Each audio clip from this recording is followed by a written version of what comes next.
Studio बलुआहा।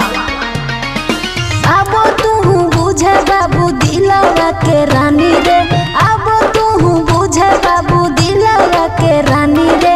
टिकला Siam भेले हमर जवानी रे, टिकला सयाम भेले हमर जवानी रे। कनियोटा बुझे छौरा हमर परेशानी रे, कनियोटा बुझे छौरा हमर परेशानी रे। टिकला सयाम भेले हमर जवानी रे, टिकला सयाम भेले हमर जवानी रे।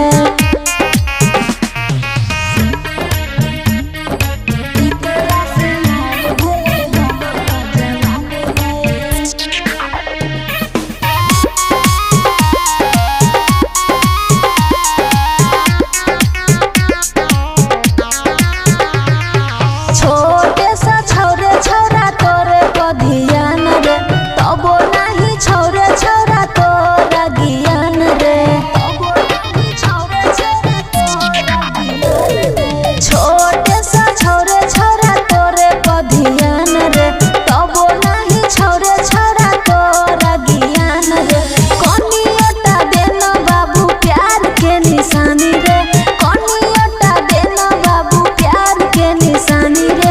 टिकला सयाम भेले हमर जवानी रे, टिकला सयाम भेले हमर जवानी रे।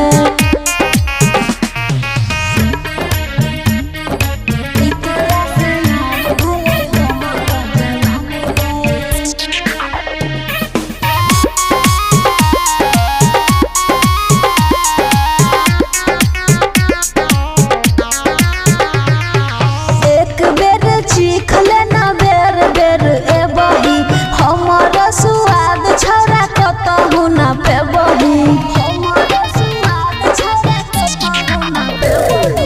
एक बेर चीख लेना बेर बेर एबही, हमर स्वाद छौरा कतहु न पेबही।